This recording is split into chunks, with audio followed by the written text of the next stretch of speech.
What's going on, everybody? C4, welcome back to the channel. And today, on this Tuesday after the Senior Bowl weekend, felt like it was the appropriate time to hit y'all with another mock draft. I mean, now the mock draft season's getting fully revamped, and I figured, I was like, what's more important? What's a more important measuring tool for a new mock draft? Is it post-Super Bowl or is it post-Senior Bowl? And in terms of big-time movers, in terms of kind of changing my opinion on some things, I feel like Senior Bowl is the right time. So I figured hit it with it now. Maybe we'll revisit after the Super Bowl between the Bengals and the Rams. But as it stands right now, actually kind of like I have a bunch of different picks. Some of these picks are like what I would do. Some of these picks are like what I'm reading. You know, I give it a bunch of different sources and all these different vibes you're starting to get from ESPN. You got The Athletic all over social media. So this is generally a compilation. This is not a mock draft that it's like, what if I was the GM for every one of these teams? And it's not a mock draft that's going to really feature any trades. It's kind of just like, now that the dust is settled from the Senior Bowl, guys have gone up, guys have gone down. There's been conversations that have been reportedly leaked about what players GMs really like. All those things combined is going to give us a mock draft. So without further ado, Jacksonville is on the clock, and I've been kind of consistent with this pick for a minute now. Now that they have a new head coach in Doug Peterson understands the importance of an offensive line. That's one thing that you can definitely take from his time in Philadelphia and how he wants to build his roster, is that the importance of the offensive line is paramount. I have actually seen a little bit of momentum for Ike Ekwonu to be going first overall. I just think once the testing comes, and Evan Neal at 6'7", 350 pounds, pretty much shows that he's Mekhi Becton 2.0. The Jags are going to get their franchise tackle to protect Trevor Lawrence. Pick 2, again, another very consistent pick. We have Aiden Hutchinson, the edge rusher, Heisman finalist, going to the Detroit Lions. I think when it comes down to my big needs for the Lions right now, I got quarterback, wide receiver, edge, and safety, and he is the best edge on the board. He absolutely screams Dan Campbell-type player. Kind of set and forget, to be honest with you. Pick 3 with the Houston Texans. This is actually where I'm going to go something different. Reports are coming out that maybe some teams are lower on Kayvon Thibodeau than others. I think Thibodeau would be a great pick for the Houston Texans. I do think they need some edge help. But I think in this year's draft, because it's now, really, let's be honest, it's not known as a strong draft, I think the blue chip players are going to quickly rise to the top, and teams are going to want to get them as quickly as possible. And it seems like, at least out of Senior Bowl weekend, there's some chatter that maybe Thibodeau, with his lack of bend, is not the blue chip player that some of us in the scouting community believe. I think they'll go Kyle Hamilton. They need safety as much as they need edge help. There were some issues there with Justin Reed and the fact that they hired internally and brought back Lovie Smith. Maybe, Reed's on the outskirts. So if he's gone and he's easily their best safety, why not just say, screw it, we're going to get the best blue chip player. Kyle Hamilton is more than just a safety. I've seen plenty of people. I know Brett Coleman has suggested that maybe you can move Kyle Hamilton to a linebacker hybrid. Just a game wrecker. Guy like Isaiah Simmons, where it's like, yeah, he can play safety. He can play in the box. He can cover. He can be linebacker. He can do everything. So why not? If you're Houston, you just need to get the best player available. Pick 4 for the Jets. They're happy with this one. They're going to take Kayvon Thibodeau. They need some edge rush help. They need to find a way to generate more sacks. I think as long as he comes into the combine healthy and he tests well, doubts or not, Kayvon Thibodeau still Kayvon Thibodeau. A little bit of a meh year this year at Oregon, but last year he was one of the most dominant players in college football, and I would be absolutely shocked if he does not go in the top 5, even though it seems like there's a little bit of momentum right now that he could potentially slip out of it. Pick 5, we have the New York Giants. I'm going to have them get Ike Ekwonu. I think prioritizing the offensive line with at least one of these 2 picks is what you got to do. Ekwonu is an absolute road grader. You got Andrew Thomas seems to be kind of catching on. A little bit of a slow development kind of arc for him. But I think you could probably pencil him in at one of the tackle spots, Ekwonu on the other, and that gives you something to build from the outside in. Going to pick number 6 with the Carolina Panthers. I've had them go quarterback kind of consistently, but offensive line is even a bigger need at this point. So I'm going to have them select Charles Cross. I think that's more of a BPA. Cross is really high on a lot of people's boards. A lot of people almost right now think he's almost a consensus top 10 pick at this point. Haven't done the homework yet on the offensive tackles, more so taking hearsay, but I know Cross is going to be probably 20. I think he's only going to be 20 as a rookie, so young player, very high ceiling, And when you look at the offensive line for the Carolina Panthers, it's like one of those things when you look at their quarterback for the Carolina Panthers. Is Sam Darnold the guy? Probably not. But like anytime, I remember it's like someone did a chop up of like why Joe Brady shouldn't have been fired for the Panthers, and you're just seeing like a bunch, it's a football follies, a bad plays. And my God, they might have had like I didn't fully tune in to a lot of Panther games, but they might have one of the worst offensive lines in the NFL. So at that point, if you have Charles Cross graded as your best lineman available, given the strength of this quarterback class, which is not super strong, you're not going to be rushing to draft a quarterback just outside of the top 5. Maybe they'll be a contender to trade back if they do fall in love with one of these quarterbacks, but at the time being, let's protect and try to improve a horrific offensive line. Pick 7, we have the New York Giants. I've kind of gone to Linderbaum here, but I think he's going to slide. I think a lot of teams coming out of the Senior Bowl are really concerned about his size. I still think he's a first-round talent, but I'll tell you right now, there's going to be a little bit of a free fall for Linderbaum from, kind of what's being said. So for the Giants here, we went on the offensive line. I think now you've just double up with an edge rusher. Karlaftis can play in a 3-4. I know they're bringing in a new DC. I don't know if they've signed one yet. I would not foresee, them switching out of a 3-4, but either way, 3-4, 4-3, Karlaftis gives you that versatility. Regardless of what front they're going to be rocking and rolling on the defensive side of the ball, he could play any of those schemes. Pick 8, we have the Atlanta Falcons. Now it seems like they are committing to Matt Ryan for another season. So I was kind of thinking maybe we go wide receiver here because it looks like Calvin Ridley is on the way out. But if he's not, you're probably not going to be burning a top 10 pick on another wide receiver because Ridley and Gage and Kyle Pitts. So we're going to have them go on the defensive side of the ball. And I'm going to have them get, another player in Ojabo. Seems like some people, we're going to have to wait until the combine because that is where he's going to really shine because as it stands right now, the common buzzwords when it comes to Ojabo is project, high upside, needs to work on this, needs to work on that, but you have like that base. So why not go with a guy that absolutely made the most money at the Senior Bowl, and we're going to have them get Jermaine Johnson, the edge rusher from Florida State. Again, I think he's going to be a scheme versatile playmaker for them. 3-4, 4-3. He really reminds me of Brandon Graham.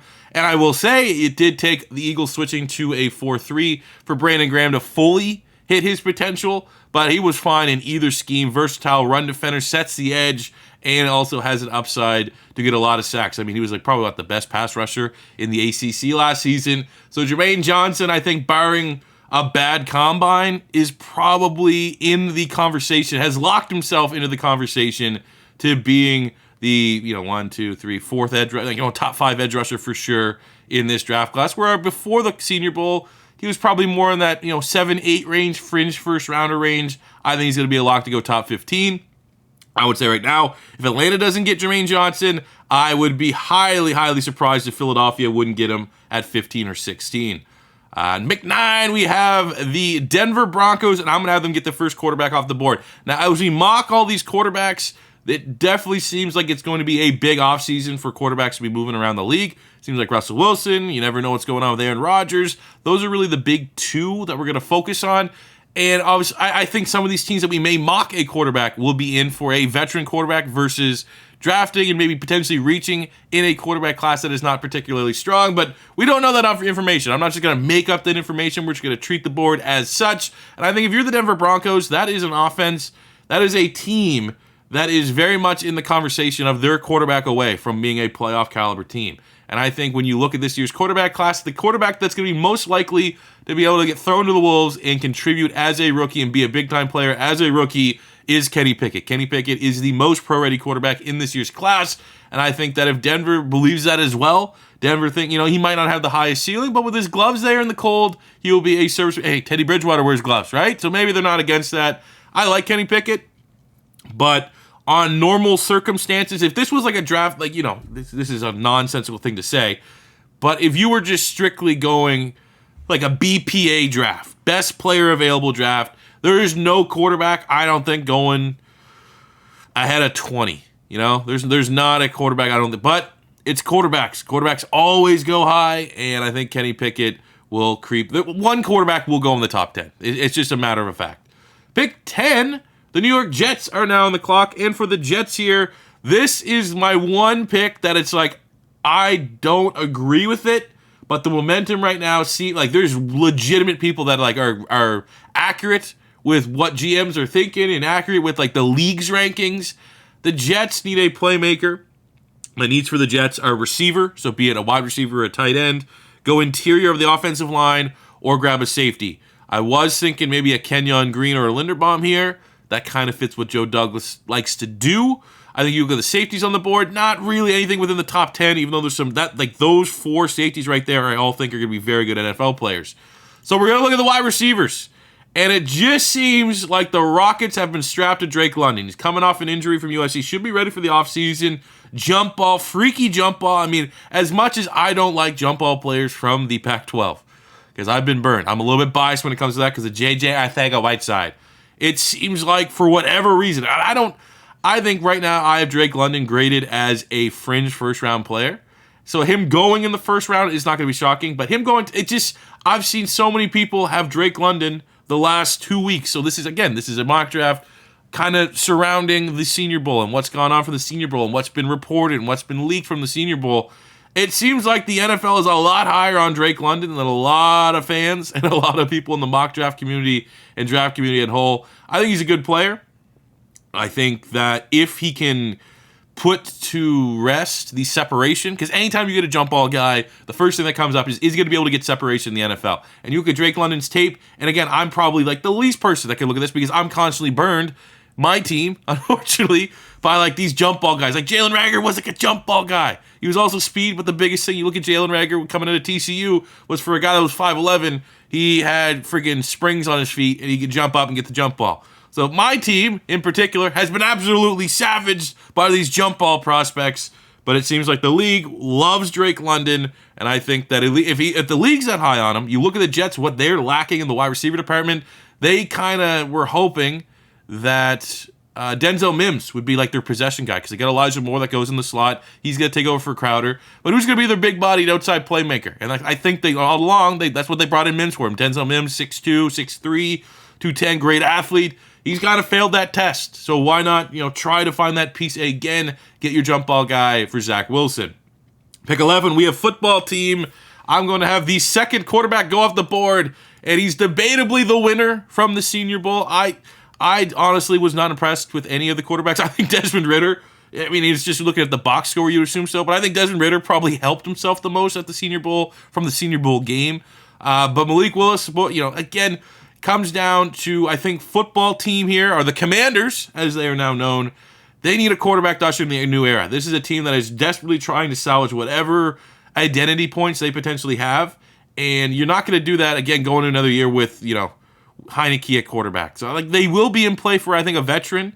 But if not, I just feel like, you can't go wrong with Malik Willis. I think out of all the quarterbacks where Kenny Pickett's the most pro-ready, I think it's very easy to assume that if the development is right, Malik Willis has the highest ceiling because he's just, in terms of arm talent, in terms of athletic ability, he's not comparable to the other quarterbacks in this class. So big shoes, big development, but I think Ron Rivera might see some shades of what they did in Carolina with Cam Newton and be like, well, can we apply some of these things that I've learned from having a quarterback that was, big arm and mobile, but maybe lacked the refinement on the other things, and use what was successful in the development of Cam Newton and apply that here to Malik Willis. So I think between the brand change and you got to usher in a new era, they desperately need a quarterback, and Malik Willis' ceiling with Ron Rivera, who has experience developing, a scrambling dual threat type quarterback, I can make this pick and feel decent about it. And also, I could say as an Eagle fan, not scared of Malik Willis going to football team. Is that going to be the new thing where we used to call them the Redskins and then it's like, oh, no, I mean with football team. Now it's going to be, you got to call them football team and the Commander. That's an awful name. Or are they going to be the Commies? Jesus. Pick 12, Minnesota Vikings. This is another thing that's not, it's going to look like a hot take, but it seems almost consensus right now. The momentum has shifted. Sauce Gardner is gaining a lot of traction, being the first corner drafted. I will say right now that this is looking like one of the, there's going to be a corner available for the Philadelphia Eagles. Gun to my head, I think I would rather Sauce Gardner than Derek Stingley right now, just because there's zero doubts with Sauce Gardner. There is a lot of doubts, a lot of question marks with Derek Stingley. And I feel like because of that, it does seem like, that momentum shift has come, that Sauce Gardner's kind of slowly getting up to that corner 1 spot, I could absolutely see a situation in a scenario where Derek Stingley crushes the combine. Everyone's like, oh shit, he's an S-tier athlete. And he's just, firmly submitted as corner 1. But you just can't look at Sauce Gardner, a guy that did not give up a single touchdown in his college career. Good athlete, passed the test when Cincinnati was taking on Alabama, and for a team in Minnesota that desperately needs to go best corner available at 12, and that is not a reach between him and or Stingley. Sauce Gardner to the Vikings sounds pretty easy to me. Plug and play. Pick 13, we have the Cleveland Browns. I have quarterback, wide receiver, and D-line for their needs. I feel like in this situation, we're going to get Garrett Wilson. Stay in state. I think Garrett Wilson is going to be a fairly safe first-round wide receiver. Great route runner, terrific body control. That's a buzzword that they use to describe his gameplay. If you're looking from scouts, you watch his tape, and it's every bit that true. I don't think he's going to test as well as his teammate Chris Olave. He's not necessarily straight-line burner. I don't think he's going to be slow, but, I mean, stylistically, Garrett Wilson kind of reminds me... I would say more so think about him as like Devontae Smith to like the Jamar Chases and stuff like that. Where like Jamar Chase, athlete. You're getting S-tier athlete that's also really good. And then you kind of look at Devontae Smith, more of the technical side of things. I don't think Garrett Wilson's the route runner, but you're not getting a guy that's getting 4.3. If you're the Cleveland Browns, use that last year and getting Anthony Schwartz. That was your burner. Now it is time to get a guy that can help Baker Mayfield, that can run routes, that can be that safety net, that can move the chains, can find the soft spots in the defense, and that is exactly the kind of player you're getting with Garrett Wilson. Touchdown machine, too. Very good in the red zone. Underrated. Not a jump ball guy. He just knows how to score touchdowns. 14, we have the Baltimore Ravens, and this has been a very popular pick for me to the Ravens. It makes sense, and he was another one of the winners from the Senior Bowl. Trevor Penning reports he started a little bit slow in the Senior Bowl, but I think that's kind of what happens when you're going from Northern Iowa and you're starting playing guys from Alabama, the SEC, Big Ten, all that stuff.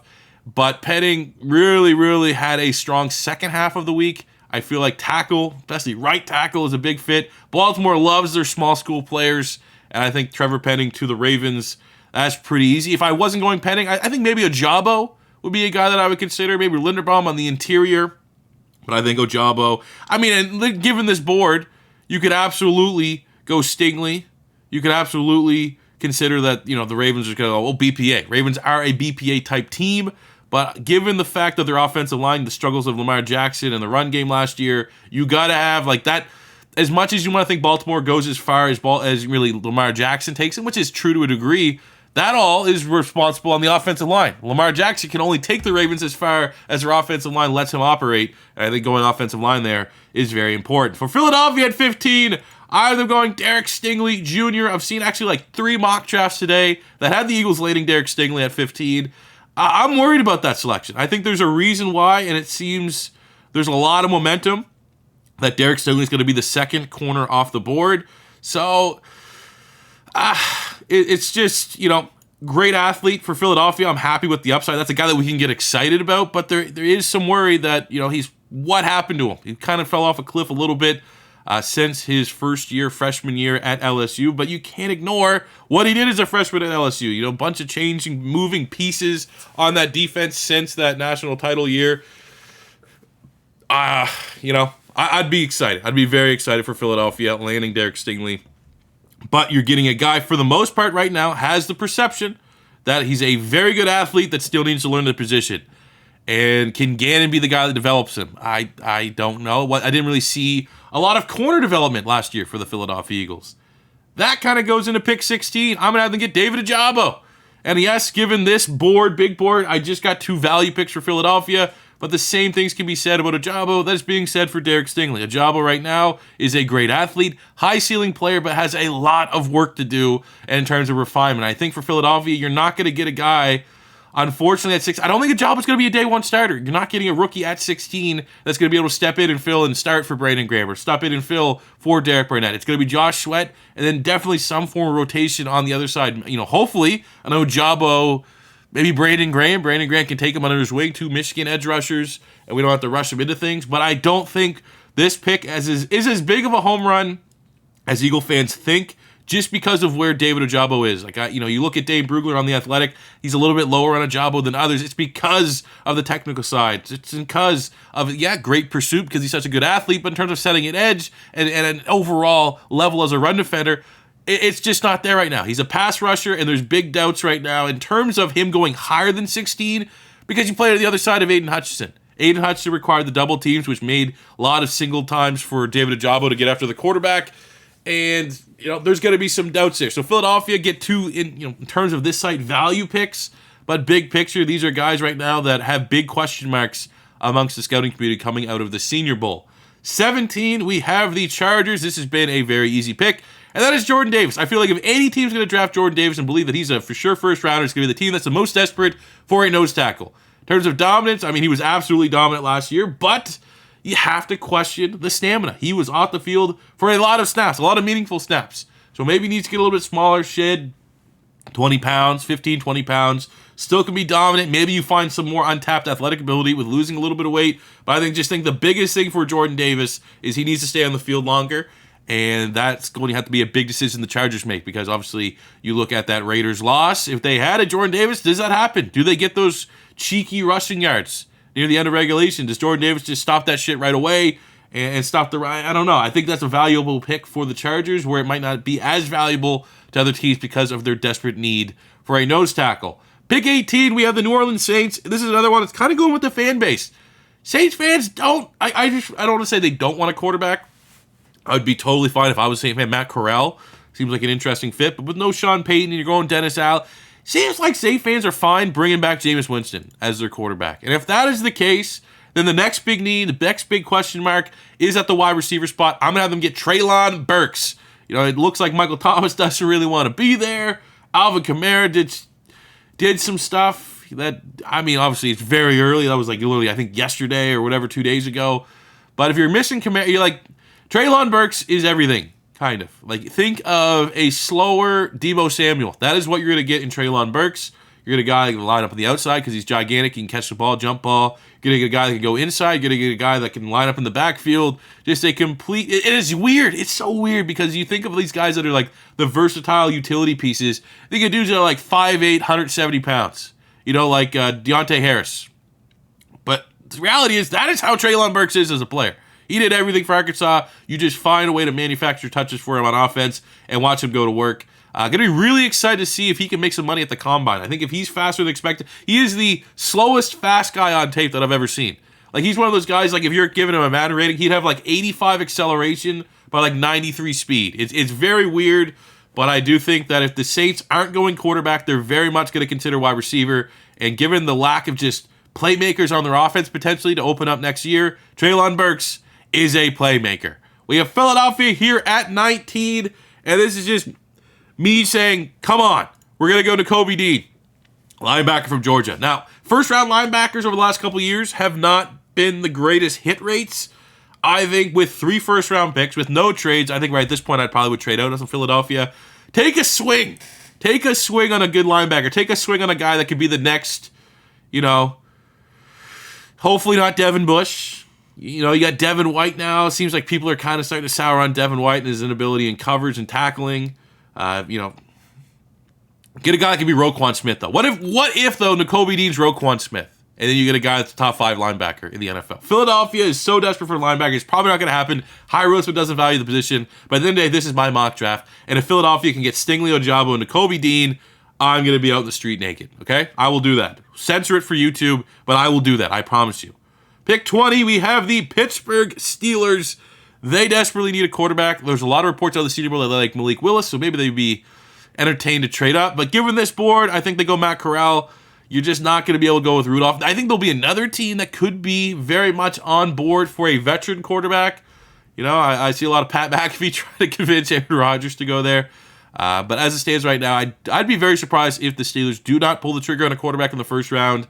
Matt Corral wasn't at the Senior Bowl, so maybe there would have been reports that Mike Tomlin was super interested in Matt Corral. But I think you have a guy here, NFL arm, can scramble, maybe durability concerns for the most part, which is not a great pairing with a not great offensive line there in Pittsburgh. But I do think Matt Corral, given the lack of people that are down on this quarterback class, I think Matt Corral's ceiling is very much of a fringe top 10 starter in the NFL for sure. 21, we have the New England Patriots, and I'm going to have the Patriots here go and address the defensive back position. I'm going to get Trent McDuffie, another player that I'm going to put Trent McDuffie in like the same kind of spot as Drake London. I just think I don't like Pac-12 players. I have a bias against them. Because again, it just comes back to Eagle bias because you think of, Washington corners, and I can't not think about Sidney Jones getting burned from the Eagles. But seems very, very much like that McDuffie is going to be the third corner off the board after Stingley, after Gardner. There's actually been some people that have seen, and I've seen them mocked, have Gardner go 1, McDuffie go 2, and Derek Stingley go 3. I just think Stingley's too good of an athlete to fall that far, but you have McDuffie here. I think perfect for the Patriots because, they didn't look at J.C. Jackson's size and just assume that he's going to be a slot guy. They're like, oh, he's a baller, so we'll play him wherever we want. I think McDuffie's same kind of deal. Should test very well at the combine. Both Washington corners, I think, are going in the first round. But McDuffie, a little bit more of a technical type corner, whereas Kyler Gordon, height, weight, speed to that certain degree. McDuffie is a more refined guy, and that absolutely screams a Patriot player. Oh, you're refined in college already? Okay, come here to New England, and we're going to just make you that much better because that's what Bill Belichick does. 22, we have the Raiders, and I have been kind of consistent with this selection. Ruggs replacement. That's all I got to say. It's Henry Ruggs replacement. They desperately need a deep threat at wide receiver. And Jameson Williams seems like the surgery on the ACL is all good. And I don't think that's going to be enough to push him out of the first round because of how electrifying he was in college. And that is exactly the type of player that the Raiders now need on their offense.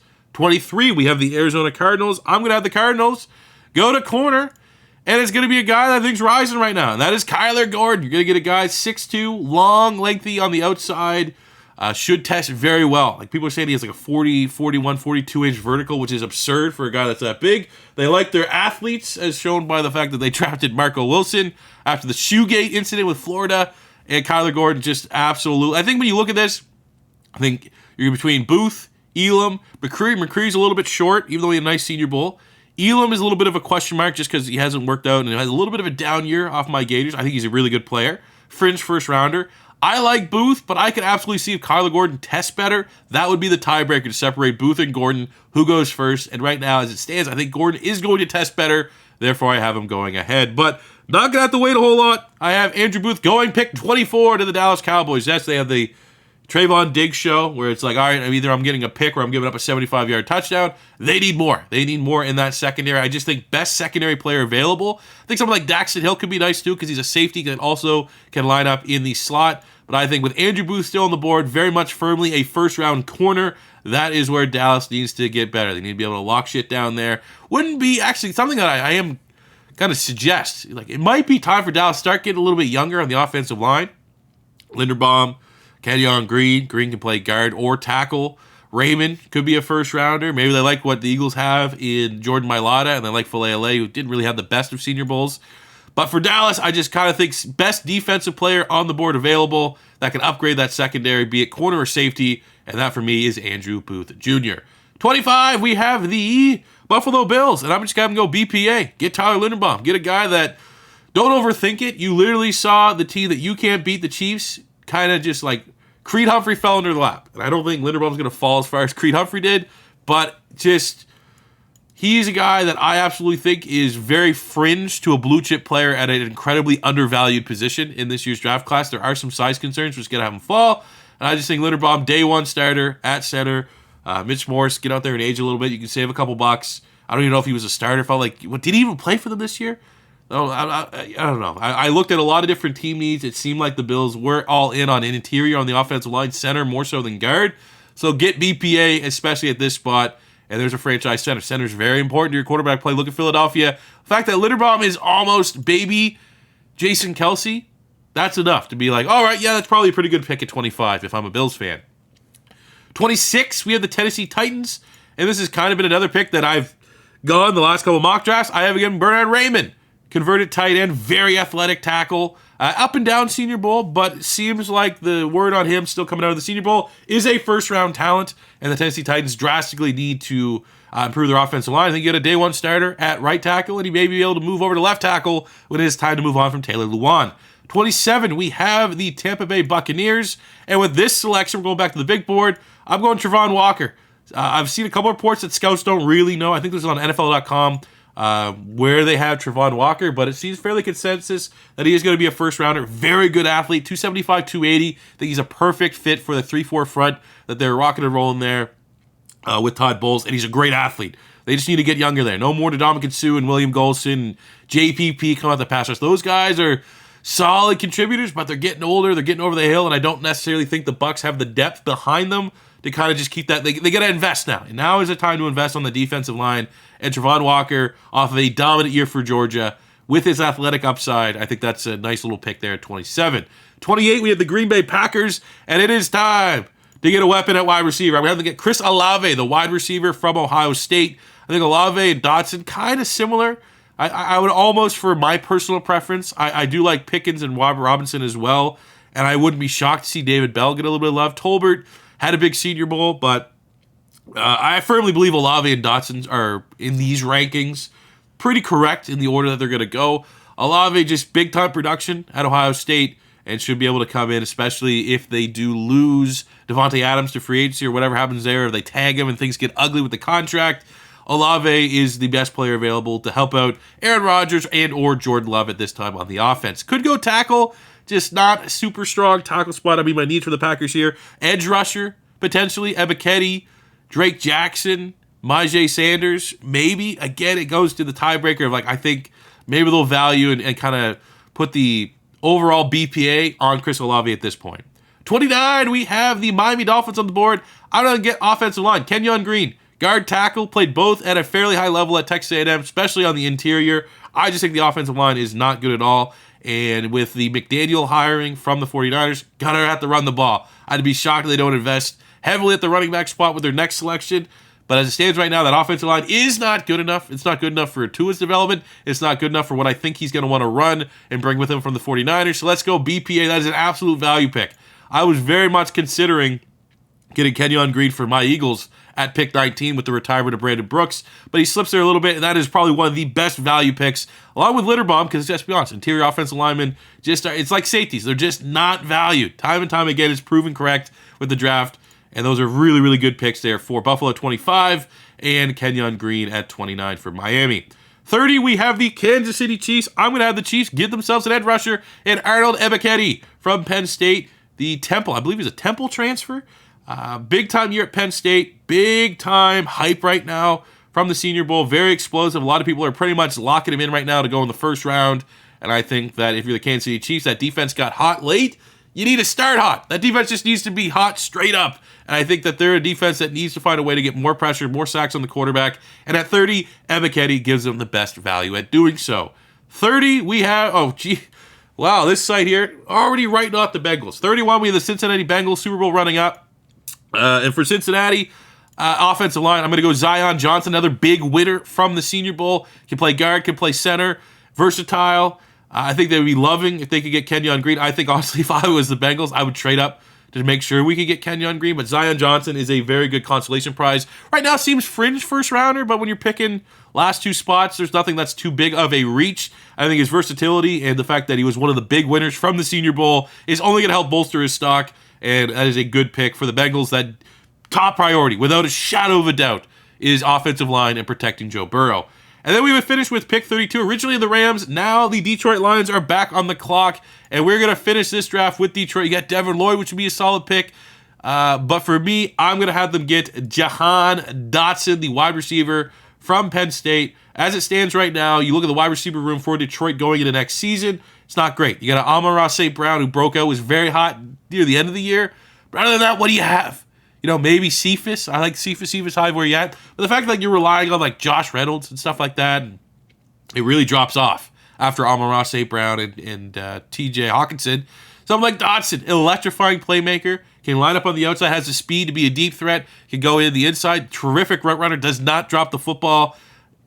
I just feel like if you're Detroit at the end of there, you're going to be picking again very, very shortly. Grab yourself a wide receiver, get that extra year. You don't want to pay him. You get another year instead of paying him and get a playmaker that can contribute right away, I believe, as a rookie. We'll be interested to see what he runs in the combine, though. I don't think he's going to be like fourth. Some people are saying, 4.3. I don't think he's a 4.3 guy, but he's a legit 4.4.